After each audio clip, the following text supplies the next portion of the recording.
I'm Pastor Jeff Breitler, First Baptist Church in Medford. We're about a group, family size, about 350 or so. We had a really strong wind through the valley. The humidity was right about 7%. Firefighters are being called to a grass fire first, and as the wind took the fire to a whole new level, all of a sudden it's an urban fire now. So the main goal was to evacuate people.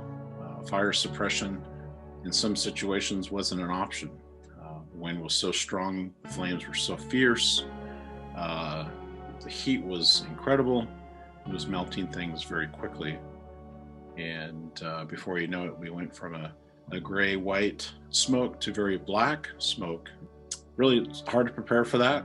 And just down the creek, just past Medford a little bit, there were some fires that got started burning towards Central Point. So Central Point was on high alert. They had evacuation taking place. So it was a very chaotic, crazy evening. All of us got to the point of what's next? What's going to catch on fire next? Quite a few of these fires were started with arson and they're still under investigation. So really it was just a very chaotic afternoon into evening with many thousands that were evacuated. We were able to go back the next day home, but unfortunately a couple of our church family members could not. One of the efforts that we focused on was hygiene kits. That was what was needed at the moment for evacuees to have that resource, like a little travel bag full of little things that we forget that we're racing out of the house. Items like shaving cream, soap, hand sanitizer. We also launched a gift cards. When I was talking with some of the people that were taking in donations to give out to the community, they were finding that there was a shortage in sizes, items for male or female, for kids. So it was really hard to, through donations that were coming in, to be able to disperse evenly throughout. So it was just easier to give a family a gift card to Walmart or Fred Meyer's, stores that had not only food, but also they could get clothing. There's a church called Valley Bible Church in Talent.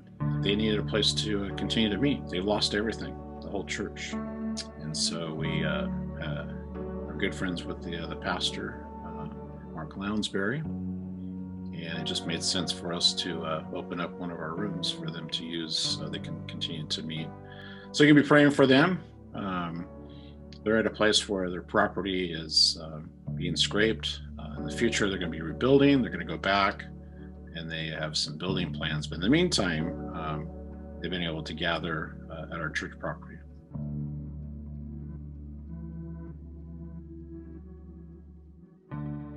And Samaritan's Purse provides all the resources, all the tools to be able to sift. While people are sifting, they can have conversations with the people that have lost everything. And they'll be having conversation, and then they were able to share their testimony. They were able to share the gospel and talk about hope. And through that testimony and sharing the gospel and praying together, there was probably a dozen or so that I've heard of were impacted by that and have received Jesus Christ. But we're looking to see what's next. The whole area, the Almeda Fire area, is at a place where sifting is done, scraping has begun, and then now they're getting into the building part. But we're looking at the next phase to see what it looks like to build relationships and have conversation around the gospel with some of the needs that are coming up next. So we're envisioning maybe projects where we come in and help with landscaping and be able to plant trees and bushes. We do have some church members that have lost their business completely, and so be praying about that. Those are local businesses we'll need to rebuild. Most of all, I would like to add thank you so much, Church Venture community, for your great generosity. We can tell that this generosity is driven by Christ's great generosity, of his love and mercy, and for the hope that we know that Jesus Christ is going to work through this very hard thing for many families.